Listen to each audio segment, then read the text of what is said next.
사울 왕을 피해서 이제 본격적으로 도피 생활을 했던 다윗은 어느 곳에서도 안전한 피난처를 찾지 못했죠. 우리가 지난주에 살펴보았던 것처럼 심지어 적국인 블레셋으로까지 피신을 하였지만 그곳에서도 신분이 탄로나서 쫓겨나야 되었습니다. 결국 다윗이 찾아간 곳이 어디인가 하면 아둘람이라고 하는 곳에 있는 동굴로 찾아가게 됩니다. 본문 1절 말씀에 이렇게 말씀을 하고 있죠. 그러므로 다윗이 그곳을 떠나, 그곳은 어디인가 하면 블레셋 가드를 가리키는 것이죠. 그곳을 떠나서 아둘람에 있는 굴로 도망하였다, 이렇게 말씀을 하고 있습니다.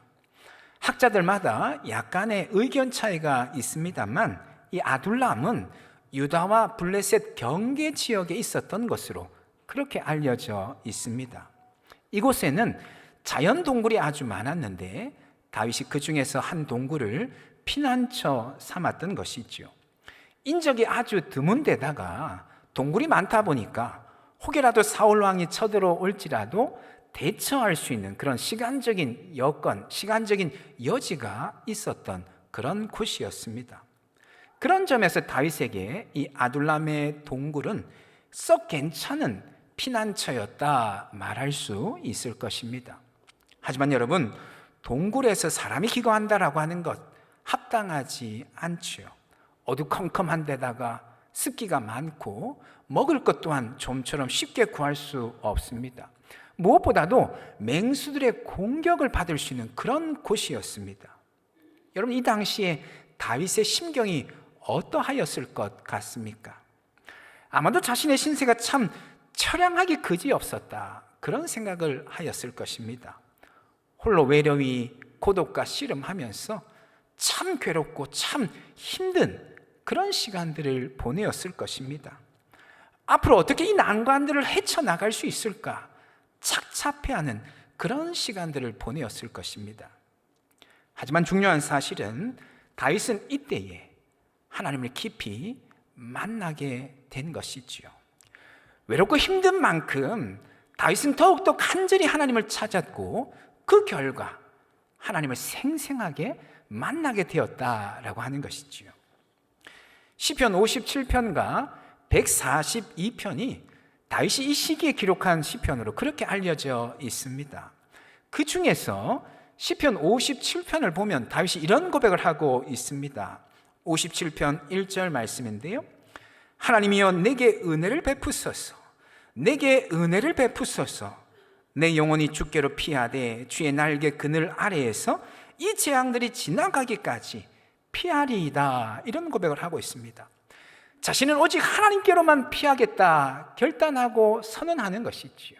그러니 하나님께서 하나님의 날개 그늘로 자신을 덮어 주실 것을 간절히 기도하고 있습니다.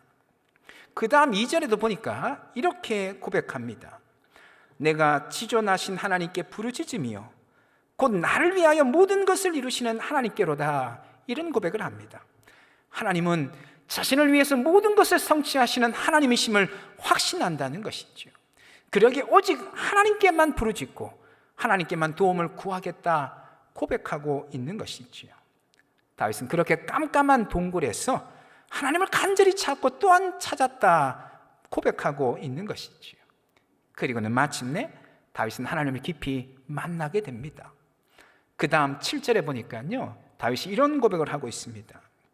하나님이여 내 마음이 확정되었고 내 마음이 확정되었사오니 내가 노래하고 내가 찬송하리이다, 이런 고백을 하고 있습니다. 하나님을 향한 다윗 자신의 마음이 확정되고 확정되었다라고 그렇게 선언하고 있는 것이죠. 결코 두려워하거나 염려하거나 흔들리지 않겠다라고 다짐하고 있습니다. 오직 담대히 나아가서 자신이 만난 하나님을 노래하고 찬송하겠노라고 그렇게 선포하고 있는 것이지요. 다윗은 깜깜한 동굴에서 하나님을 간절히 찾았고 마침내 살아계신 하나님을 깊이 만난 것이지요.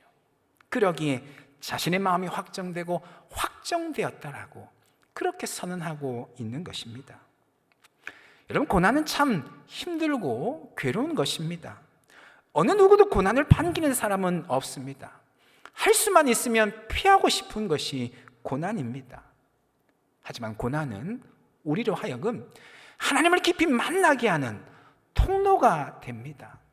고난 중에 하나님을 더욱더 간절히 찾게 할 뿐만 아니라 그 가운데 마침내 하나님을 만나도록 하는 그런 통로가 되는 것이 바로 고난이다라고 하는 것이지요. 그러고 보니까 성경에서 하나님을 깊이 만난 사람들을 보니까 하나같이 고난 중에 하나님을 만났다라고 하는 것을 우리가 알 수 있습니다. 모세는 미디안 광야에서 하나님을 만났죠.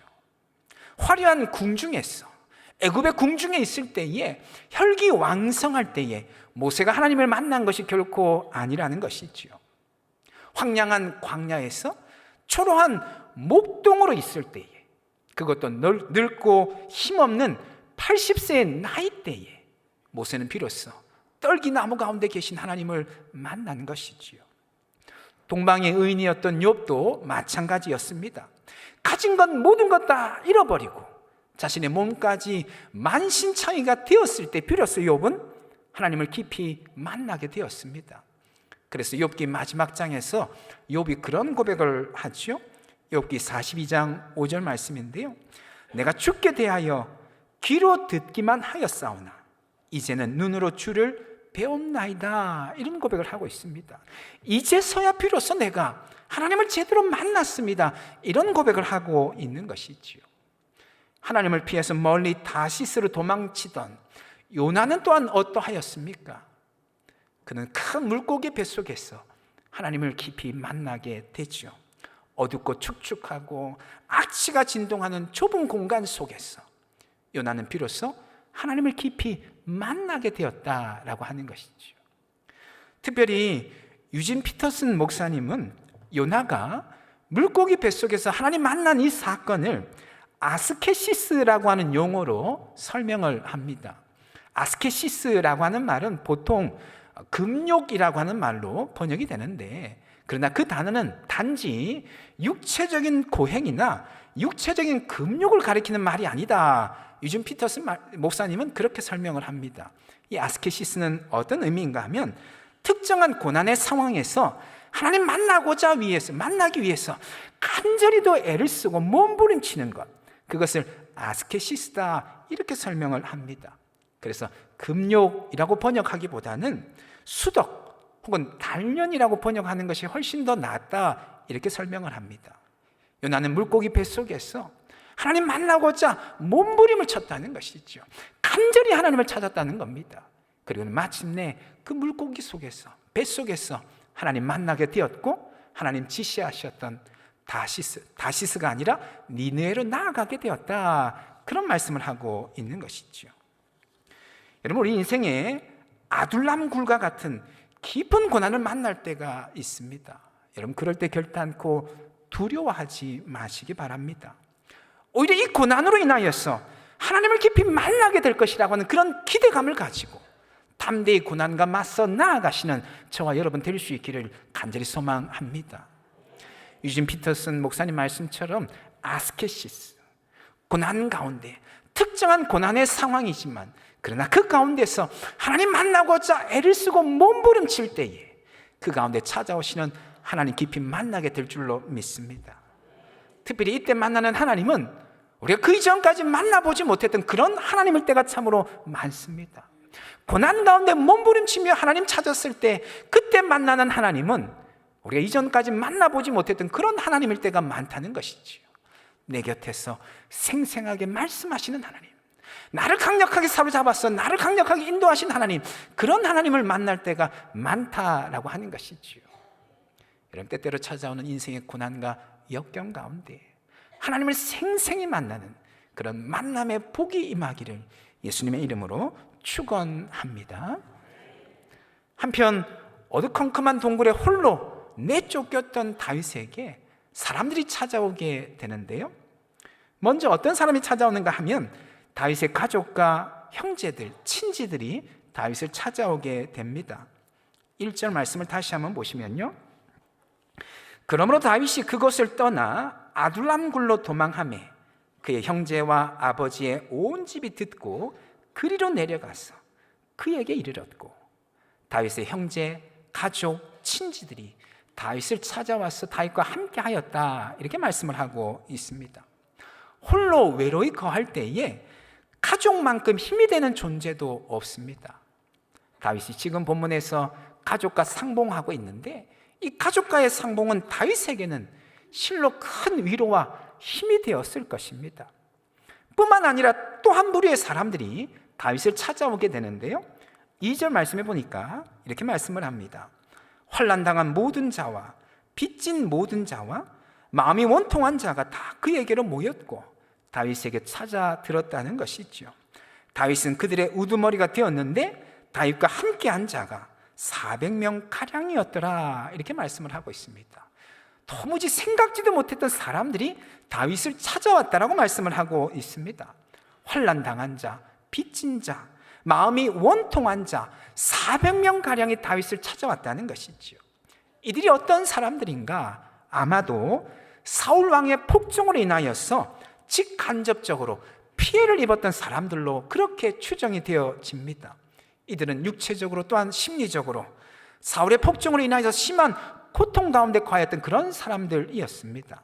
다시 말하여서 주류 사회에서 완전히 소외되어진 사회적인 약자들이었다라고 하는 것이죠. 그들이 다윗을 찾아와서 함께하였고 다윗은 그들의 지도자가 되었다, 이렇게 말씀을 하고 있습니다. 놀라운 사실은 이들이 다윗에게는 평생 함께하는 동력자가 되었다라고 하는 것이지요. 사무엘하 23장에 보니까요, 그런 장면의 말씀이 나옵니다. 다윗이 비로소 왕이 되었는데 다윗이 왕이 될 때에 혁혁한 공을 세웠던 장수들에 대한 소개가 사무엘하 23장에 등장을 합니다. 첫 3인의 용사, 둘째 3인의 용사, 그리고 30명의 장수들, 이렇게 차례대로 소개가 되고 있는데 이 용사들과 장수들이 누구인가 하니까 바로 오늘 본문에 아둘람 굴에 다윗을 찾아왔던 바로 이들 무리들이었다라고 하는 것이죠. 400명가량의 환난당한 자, 빚진 자, 마음이 원통한 자들이 다윗과 함께 동고동락하면서 다윗 왕국의 기초를 세웠을 뿐만 아니라 마침내 다윗 왕국을 세우는데 혁혁한 공을 세웠다라고 하는 것이지요. 다만 여기서 우리가 주목할 것이 한 가지 있습니다. 그것은 뭐냐면요, 다윗이 이들로 말미암아, 오늘 자신을 찾아오는 이들 부류들로 말미암아서 훌륭한 지도자로 세워지는 훈련 과정을 겪었다라고 하는 것이지요.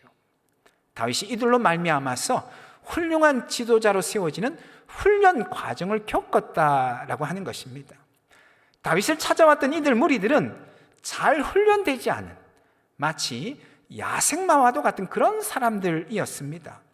하나같이 한이 많았고 상처투성이인데다가 거칠었던 그런 사람들이었습니다. 신앙적으로도 좀처럼 정돈되지 아니하였던 그런 사람들이었습니다. 한마디로 말해서 오합지졸과 같은 그런 사람들이었다라고 하는 것이죠. 그런데 다윗이 그런 사람들을 훈련하고 지도하였으는 자신과 평생도록 함께하는 동력자로 세웠을 뿐만 아니라 그러는 가운데 다윗 자신도 훌륭한 지도자로 세워져 가게 되었다라고 하는 것이죠. 이들이 얼마나 훈련되지 아니한 사람들이었는가 우리가 몇몇 구절들을 살펴보면 알 수 있는데요, 사무엘상 30장에 보니까 이런 장면의 말씀이 등장을 하고 있습니다. 다윗이 오늘 본문에서 찾아왔던 무리들과 함께 전쟁에 나가게 되었는데 그 사이에 다윗과 함께하는 무리들이 거주하는 그곳에 아말렉이 침투해 들어와서는 약탈을 한 것이지요.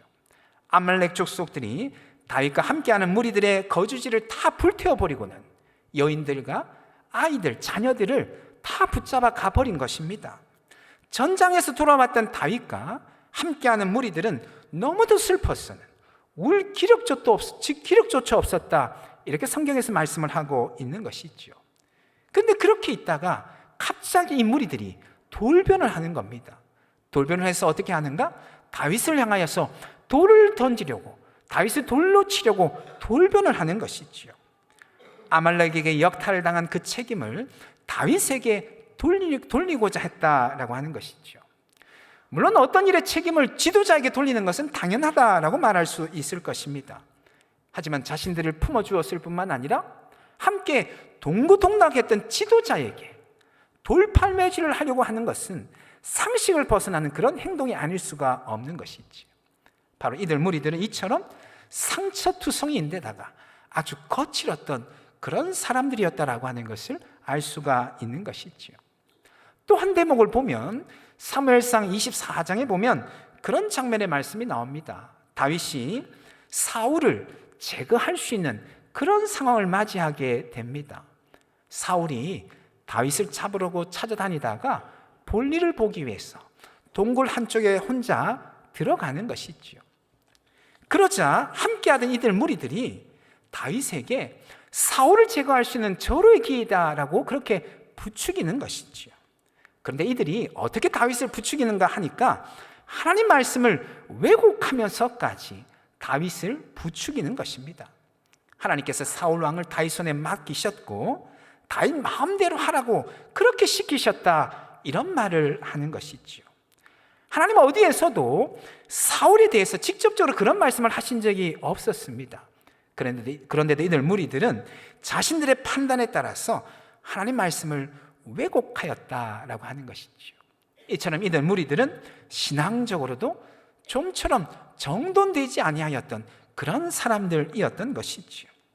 다윗은 이들을 훈련하고 연단시키면서 자신의 동력자로 세워 나갔던 것이지요. 그러면서 자기 자신도 한 사람의 훌륭한 지도자요 이스라엘의 왕으로서 준비되고 훈련되어져 간 것이다 라고 하는 것이지요. 마치 철이 철을 날카롭게 하는 것처럼 오합지졸의 무리들을 훌륭한 동력자로 만들어가면서 다윗 자신도 한 사람의 훌륭한 지도자로 세워지게 되었다라고 하는 것이지요. 이처럼 아둘람 굴은 고난의 굴이었지만 깊은 굴에, 깜깜한 굴에 홀로 내던져진 것 같은 그런 고난의 굴이었지만 다윗을 위해서는 아주 훌륭한 리더십 훈련 코스였다라고 하는 것을 말해주고 있는 것이죠. 아둘람 굴을 통하여서 다윗은 한 사람의 훌륭한 지도자로 훈련되어지고 구비되어지게 되었다라고 하는 것을 우리가 알 수 있는 것입니다. 여러분, 고난은 이런 것입니다. 우리를 연단하고 훈련하는 참으로 좋은 스승과도 같은 것이 바로 고난이다라고 하는 것이죠. 우리 더욱더 온전하게 구비되어지도록, 하나님이 쓰시기에 합당한 일꾼으로 세워지도록 우리를 잘 갖고 닦는 모판과도 같은 것이 바로 우리 인생에 만나는 고난이다라고 하는 것이지요. 물론 그 과정은 참 힘들고 고달픕니다. 고난을 통해서 온전한 사람으로 빚어져 간다라고 하는 것, 참으로 고달프고 참으로 힘든 일입니다. 하지만 분명한 사실은 고난 가운데에는 우리를 성장케 하고 우리를 성숙케 하는 그런 힘이 있다라고 하는 것이지요. 우리가 고난 가운데 낙심하거나 좌절하거나 주저앉아 있는 것이 아니라 담대하게 그 고난 가운데 맞서며 나아갈 때에 고난 가운데서 우린 더욱더 깊어지고 더욱더 넓어지고 더욱더 큰 사람으로 빚어지고 세워지게 된다라고 하는 것이지요. 여러분, 베토벤이 청각장애를 안고 있었다라고 하는 사실 아마 잘 아실 것입니다. 베토벤이 20대 때 이명과 함께 청각에 문제가 생기죠. 그러면서 점점 청력이 나빠집니다. 그리고는 40대가 되어서는 완전히 청력을 상실하게 됩니다. 음악가에게 청력을 상실한다라고 하는 것은 사형 선고나 다름이 없죠. 베토벤 자신 또한 이 청력을 잃었다는 것 때문에 심히도 절망하고 심히도 괴로워합니다. 베토벤은 무엇보다 자존심이 아주 강했던 사람이다, 그렇게 이야기를 합니다. 그래서 자신이 청력을 상실하였다라고 하는 이 사실도 너무나도 힘들었지만 그 사실이 사람들에게 알려지는 것을 너무나도 더욱더 힘들어했던 그런 사람이었다 이야기를 합니다. 급기야 베토벤은 자신의 동생들에게 유언을 담은 편지를 쓰면서 생을 포기하려고까지 합니다. 물론 이 편지는 보내지 않는데요, 하지만 베토벤은 이 고통을 딛고 일어서게 됐죠. 오히려 청각 장애로 인하여서 더 위대한 곡을 만들게 되죠. 우리가 알고 있는 곡들 중에 월강 소나타, 운명 교향곡, 합창 교향곡, 참 위대한 곡들인데, 이 곡들을 다 베토벤이 언제 기록을 하였는가 하면 바로 청각을 상실하였을 때에 이런 위대한 곡들을 작곡하였다라고 하는 것이죠. 귀가 안 들리던 베토벤이 어떻게 이런 위대한 곡을 작곡할 수 있었는가? 전문가들은 그런 설명을 합니다. 베토벤이 진동을 통해서 이런 곡을 작곡하게 되었다, 그렇게 설명을 합니다. 막대기를 입에 물고는 그 막대기 끝을 피아노에 대어서는 피아노를 칠 때마다 전해져 오는 진동을 통하여서 작곡하게 되었다라고 하는 것이죠. 전달되어지는 진동과 이미 자신 안에 내재되어 있는 그 소리를 결합해서는 위대한 곡을 작곡하게 되었다라고 하는 것이죠. 여러분, 고난이 베토벤을 위대한 작곡가가 되게 하였다라고 하는 것이죠. 보통 베토벤을 가리켜서 악성 베토벤, 그렇게 이야기를 합니다. 악성, 위대한 음악의 성인이다, 그런 말을 하는 것이지요. 바로 고난이, 고통이, 청각을 상실한 그 고난이 베토벤으로 하여금 위대한 음악가로 탄생되어지게 한 것이다 라고 하는 것이지요. 여러분, 고난은 우리를 성장하게 하는 모판과도 같습니다. 우리를 훌륭하고도 온전하게 구비해내는 훈련 과정과도 같다라고 하는 것이지요. 그래서 그런 노래를 하지 않습니까? 아픈 만큼 어떻게 되어진다고요? 성숙해진다는 것이죠. 아파하고 힘들어하고 괴로워하는 만큼 우리가 성장하고 성숙하고 자라가게 된다라고 하는 것이죠. 여러분, 하나님은 우리가 자라가기를 원하십니다. 우리가 성장하기를 원하십니다. 그리스도의 장성한 분량에 충만한 곳까지 나아가기를 원하십니다. 그런데 어떻게 우리를 성장하고 성숙해 되어지도록 하시는가? 바로 이 고난이라고 하는 도구를 사용하신다라고 하는 것이지요. 여러분, 인생에서 만나는 고난 앞에서 좌절하거나 낙심하거나 주저앉아 있는 것이 아니라 우리 이 고난이 나를 온전하게 구비되어지도록 한다라고 하는 그 사실 기억하시고 담대하게 고난을 향하여 나아가시는 저와 여러분 될 수 있기를 간절히 소망합니다. 그래, 마침내 하나님께 귀하게 쓰임 받으시는 저와 여러분 다 될 수 있기를 예수님의 이름으로 축원합니다. 아멘. 기도하겠습니다. 이 시간 우리 함께 기도하실 때에 말씀 붙잡고 함께 기도하기를 원합니다. 오늘 아둘람 굴에 있는 다윗을 보면서 우리 인생에 때때로 찾아오는 고난과 역경들을 돌아보게 됩니다. 그 고난과 역경들, 힘들고 괴롭지만 결단코 우리를 망하게 하는 걸림돌이 아니라 오히려 우리를 성장하게 하고 성숙해 하는 디딤돌이 되어진다라고 하는 그 사실 분명히 기억하게 하여 주시옵시되, 고난 가운데 담대히 나아감으로 말미암아 하나님이 쓰시기에 합당한 일꾼으로 온전히 구비되어지도록 주님을 붙드시고 인도하여 주시옵소서. 우리 함께 기도하기를 원합니다. 뿐만 아니라 고난은 우리로 하여금 살아계신 하나님 깊이 만나도록 하는 통로가 된다고 하는 그 사실, 다윗의 아둘람 굴을 통하여 다시 한번 깨닫게 됩니다. 하나님, 인생의 고난 앞에서 하나님 우리 안에 기대감이 있게 하시고 담대함이 있게 하여 주시되 이 고난 통하여서 살아계신 하나님 더욱더 깊이 만날 뿐만 아니라 생생하게 만나게 될 것이라고 하는 그 기대감으로 온전히 나아갈 수 있도록 주님 인도하여 주시옵소서. 우리 시대 말씀 붙잡고 함께 기도하며 나아가기를 원합니다. 기도하시겠습니다.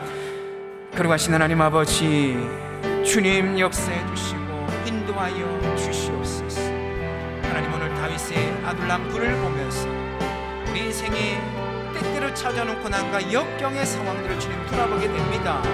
고난과 역경은 우리를 망하게 하는 걸림돌이 아니라 우리 성장하게 하고 성숙해 되어지도록 하는 하나님 디딤돌이 되어지게 한다고 하는 그 사실 주님 기억하게 하여 주시옵시고, 고난과 역경 가운데 주님 주저앉아 있지 않게 하여 주시고 낙심하거나 절망한 채로 주저앉아 있지 않게 하여 주시옵시니 힘을 내어 고난을 향하여 맞서 나아가게 하여 주시옵시고, 마침내 고난 가운데 우리를 온전하게 구비하시는 주님의 손길 더듬고 나아갈 수 있도록 하나님 역사해 주시옵기를 주여 간절히 기도합니다. 거룩하신 하나님, 그리하여서 우리 모두가 다 주님의 쓰시기에 합당한 그런 일꾼으로 온전히 세워질 수 있도록 하나님 역사해 주시고 인도하여 주시옵소서.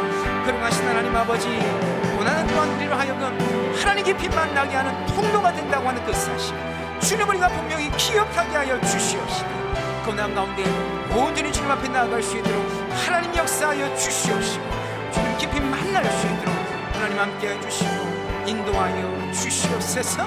주님, 우리의 심령 붙들어 주시옵시니 고난 가운데 살아계신 하나님 깊이 만날 수 있는 다윗의 아둘람과 같은 그런 역사들이 우리 삶 가운데 일어날 수 있도록 하나님 인도하여 주시옵소서. 오 주님 아버지, 함께하여 주시옵소서. 붙들어 주시옵소서.